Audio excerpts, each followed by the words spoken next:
that at the end of this lecture, the students should be able to explain the developments of Nigerian cinema after independence. Remember, all these while we've been looking at the history in Africa with particular emphasis, to Nigerian cinema, how Nigerian cinema Nigerians received cinema. We talked about what happened in Glover Memorial Hall in 1903. Talked about how colonialism has impacted on Nigerian cinema. And today, we'll be looking at Nigerian cinema from independence till the late 80s. By late 80s, the celluloid cinema that we've known for had dwindled significantly. By late 80s, you discover the incursion of what we call the video films. We begin to leave shooting video on the cinema on celluloid and now begin to experiment the short video shooting on video films. So today, we're going to gloss around what happened between 1960 to late 80s. So at the end of this class, the students, all of you, should be able to explain the development of Nigerian cinema after independence. You should be able to discuss the emergence of indigenous Nigerian filmmakers. You should be able to examine the television of television stations, especially the Nigerian Television Authority, NTA, to film production, as well as identify notable Nigerian films and filmmakers of the celluloid era. The question is, what is the celluloid era? What is the celluloid era? What is celluloid film? And what's the difference between celluloid film and video film? And of course, today we produce digital films because of the digital incursion. Okay. The celluloid era is defined as the film, the history of film, when film began, and it was during the time where film was edited physically, and it was during the time where film was between 16 mm, 35 mm, and so during those time film were edited physically, and mostly it is the history of film making, which is this celluloid era. What do you mean by film edited physically, please?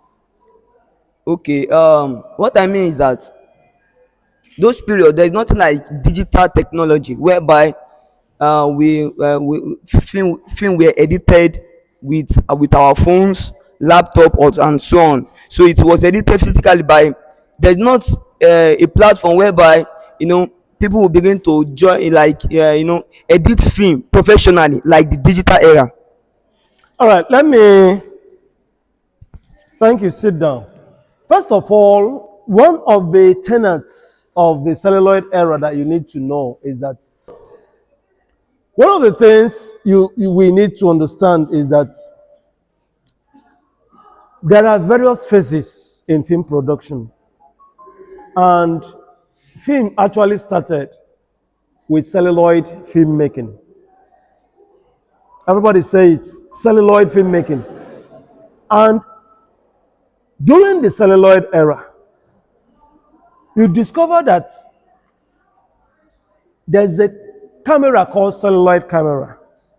Definitely, it was done on 16 frames per second. Today, we even have 50 frames per second. Remember, if you look at the history of film production in the world, you discover that these are frames, individual frames that are put on quick succession, right? That are making the illusion of movement, right? Now, by the time film started, it got up to 12 frames per second, 16 frames per second, later on 24 frames per second, 30 frames per second, and as we speak, we even have 50 frames per second. in the digital side of it. But when you want to talk about the celluloid film, the distinguishing factor is that, first of all, we have celluloid camera. And this celluloid camera is a very massive camera.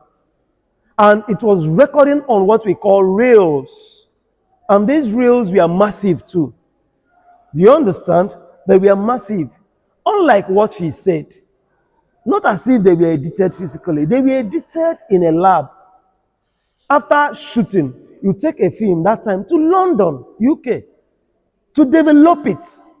You develop it in a film lab and you begin to cut and join and edit it. So it has a very cumbersome process, a very big cumbersome process. Are we communicating? It has a very big cumbersome process. So now what we are going to look at is the celluloid era in Nigeria from 1960 till 1990, late 80s. By late 80s, Nigerians have started experimenting with video cameras. So they started shooting films with video cameras. And that is what we call video films. So there's a difference between celluloid films and video films. Celluloid films are those ones that are shot with celluloid cameras. And they are shot on those big reels. And you cannot edit them in Nigeria then. You need to transport them abroad for you to edit. Do you understand? So that is what we are talking about today. And of course, we know that October 1, 1960, Nigeria got what? Independence.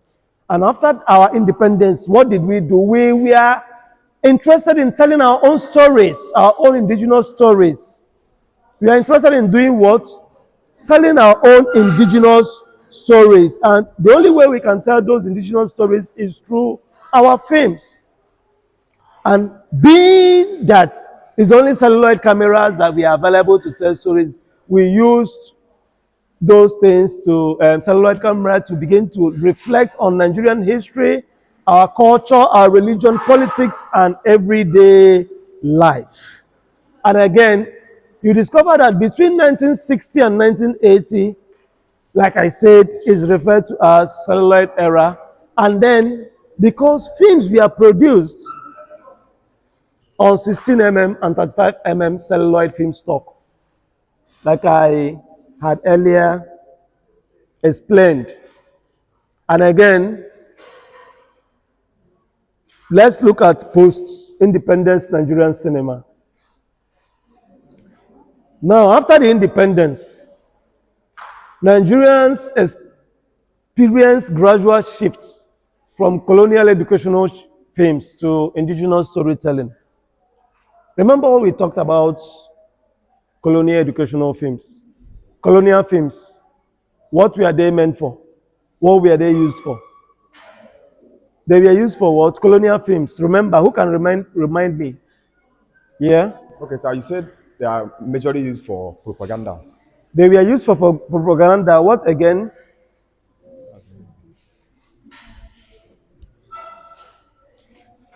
To teach us religion. To teach us religion. What again?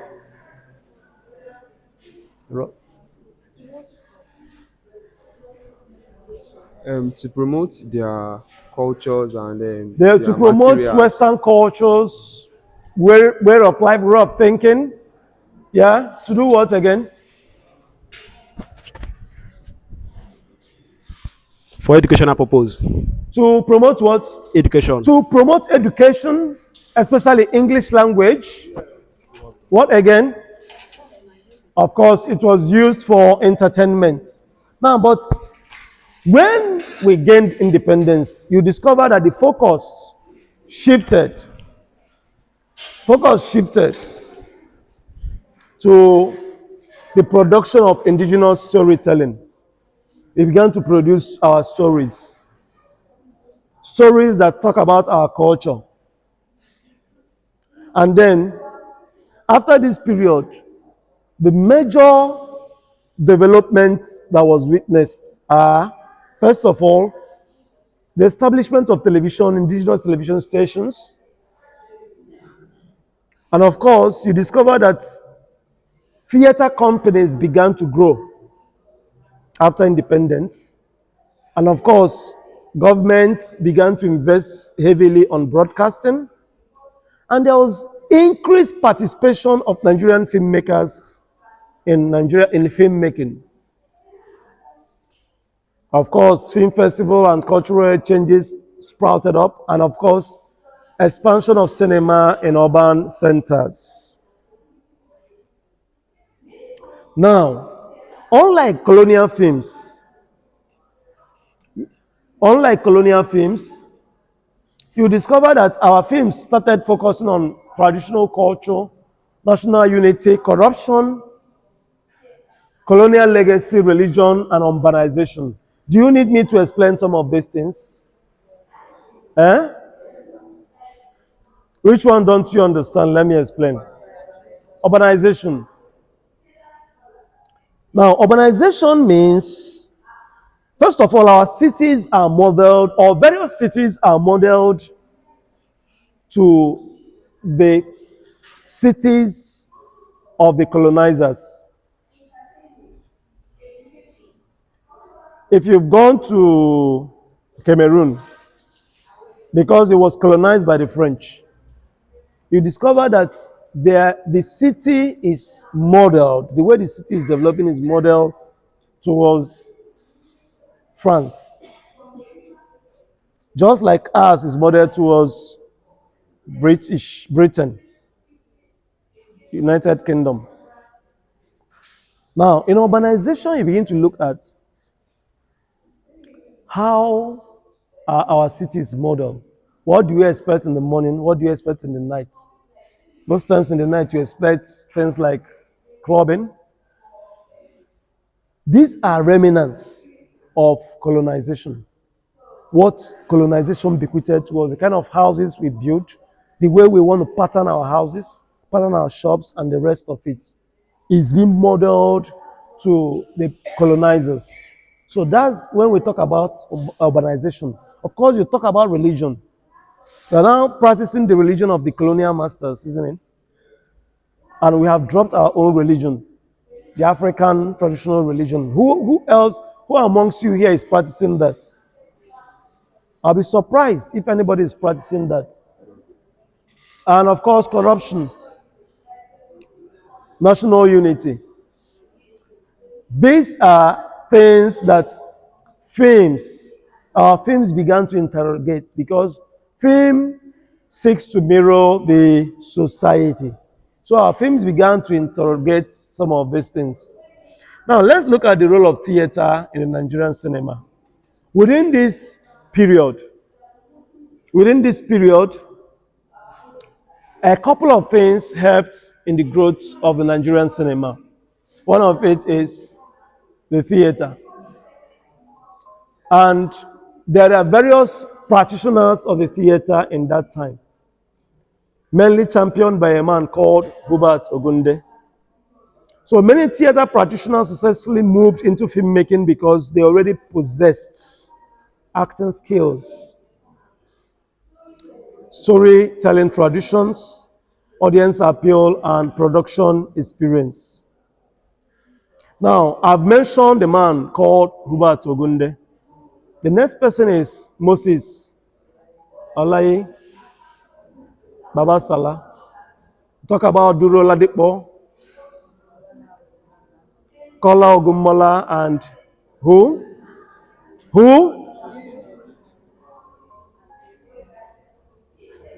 As we tried to say before, the stage productions of these people were later transposed into film production. 1916, 1990, often regarded as the father of Nigerian theater. So these are some of the Ola Balogun, of course. These are some of the people who are Nigerian theater artists. Okay, now Ola Balogun is not a Nigerian theater artist. Ola Balogun is one of the foremost filmmakers. Now, achievement. This man is one of the persons you must know.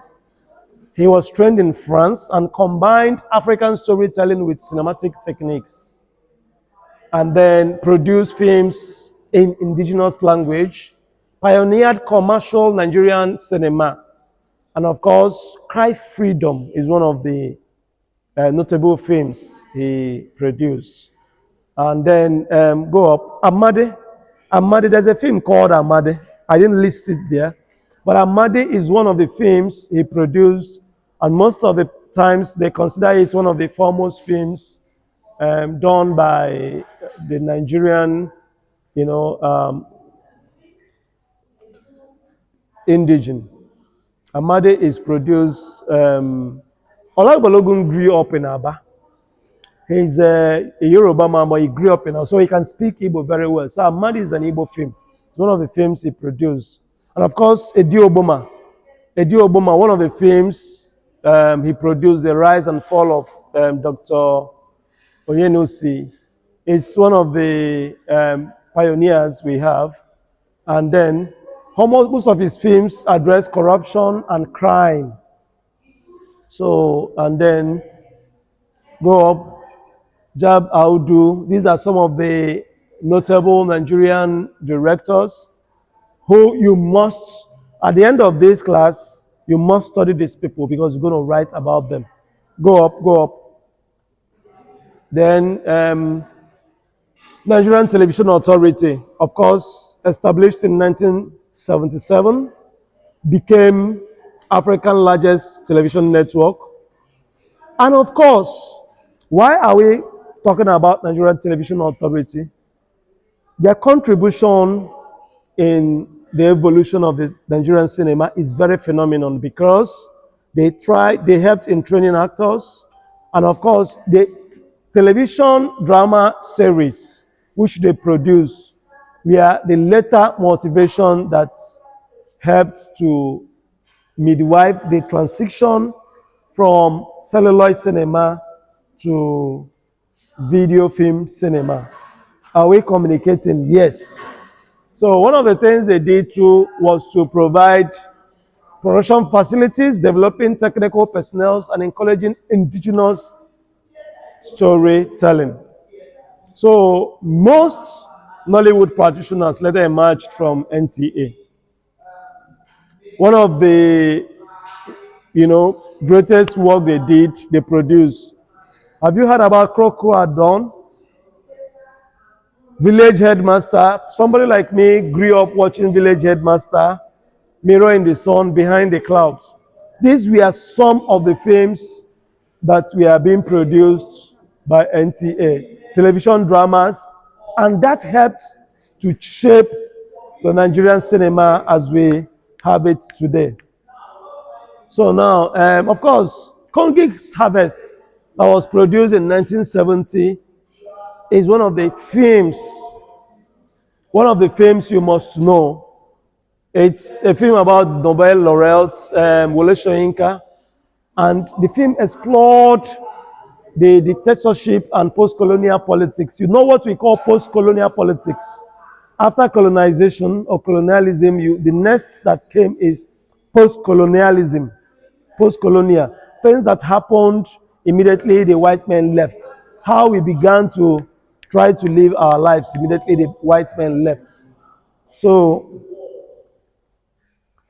these are some of the films. Keep going up. Now, characteristics of celluloid era. I likely would ask you this question. Expensive production costs. The use of 16 mm and 35 mm. Cinema exhibition. Limited number of production. Strong theoretical influence. Emphasis on culture and folklore. Government participation and relatively high production quality. So let's talk about the first of all is high cost. Every celluloid cinema, like I said, we are produced here, but had to be transported to London, UK for editing because we don't have production facilities editing, production facilities. So funding to do these films were not often there. Of course, piracy, people duplicated the ones they could see. And of course, economic recession reduced investment in filmmaking. The structural adjustment program. That's where I'm going to start the next class. Structural adjustment program. Everybody say it. This is what led, one of the things that led the foundation to Nollywood. Structural adjustment program. So, and of course, transition to video. By late 80s, filmmakers sought cheaper alternatives.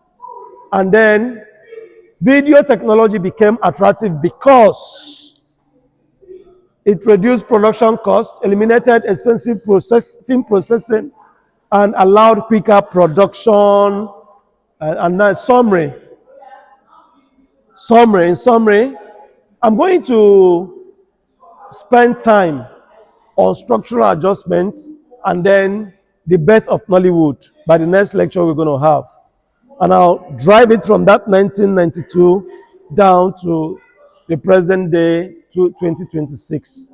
So, but it's important to understand what happened, that the celluloid era represents the formative stage of indigenous Nigerian cinema. And during this period, pioneering filmmakers such as Hubert Ogunde, of course, all of them, established a distinct Nigerian cinematic tradition that is quite different from that of the West. Are we communicating? Yes. So, because of the technicalities in producing on celluloid, because of the cost in producing on celluloid, and because of structural adjustment program, by the late 80s, film began to transition from celluloid to video film production, and currently into digital film production. Gentlemen and ladies, I think I'm done with my lecture.